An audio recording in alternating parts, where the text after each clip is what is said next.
நம்ம நாட்டுல லட்சுமி பூஜை செய்யறோம், ஆனா பணக்கார நாடு அமெரிக்கா. இங்க சரஸ்வதி பூஜை செய்யறோம், ஆனா புத்திசாலி மாணவர்கள் சீனர்கள். விஸ்வகர்மா பூஜை செய்யறோம் நம்ம நாட்டுல, ஆனா ஆட்டோமொபைல்ல பெஸ்ட் ஜெர்மனி. நதிகள் எல்லாம் நம்ம நாட்டுல தாய்ப்போடுன்னு சொல்றோம், ஆனா சுத்தமான நதிகள் எல்லாம் பெல்ஜியத்துல இருக்கு. இதை எல்லாத்தையும் பார்க்கும்போது வழிபடுற இடத்துல நம்ம நம்பர் 1 இருக்கும், ஆனா அதோட முடிவுகள்ல நம்ம கோட்டை விட்டுறோம். பூஜைகள் செய்யறதுனால நம்ம நினைச்சது எல்லாம் நடந்துரும்னு நம்ம நினைச்சா இந்த உலகத்திலேயே நம்ம நாடு தான் பணக்கார நாடா இருந்திருக்கணும், சக்தி வாய்ந்த நாடா இருந்திருக்கணும். ஏன் இந்த உலகத்திலேயே நம்ம நாடு தான் நம்பர் 1 பிளேஸ்ல இருந்திருக்கணும்? ஏன் இல்ல?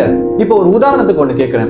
இப்ப நீ ஒரு கோவிலுக்கோ இல்ல ஒரு சர்ச்சுக்கோ இல்ல ஒரு மசூதிக்கோ நீ உள்ள போய் அங்க இருக்க தெய்வத்துக்கிட்ட நான் பணக்காரன் ஆகணும்னு நீ வேண்டிக்கிற. இப்ப அந்த வழிபாட்டு தரத்தை விட்டு வெளியே வந்ததுக்கு அப்புறம் நீ பணக்காரன் ஆகிறதுக்காக முயற்சி செய்வியா, இல்ல நான் சாமி கிட்ட வேண்டிட்டேன் சாமி என்ன பணக்காரன் ஆக்கிடும்னு நினைச்சிட்டு உட்காந்துட்டு இருக்க போறியா? சொல்லுங்க, இதோட ஃபேக்ட் என்ன? நீ நினைச்சதை அடையணும்னா நீ இறங்கி வேலை செஞ்சா மட்டும்தான் முடியும். அதே மாதிரிதான் இது எல்லாமே. இந்த வீடியோல பூஜைகள் செய்யக்கூடாது, இருக்கிற எல்லா தெய்வங்களையும் வேண்டக்கூடாதுன்னு நான் சொல்லல. ஆனா இந்த மாதிரி பூஜைகள் செஞ்சா நம்ம நினைச்சதெல்லாம் நடந்துரும் அப்படின்னு நம்பாதீங்க மட்டும்தான் சொல்றேன். லைக் இப்ப நான் பேசுனது கரெக்ட்னு தோணுச்சுன்னா உங்க லைஃப்ல ஃபாலோ பண்ணுங்க, இல்லைன்னா ஸ்கிப் பண்ணிக்கலாம்.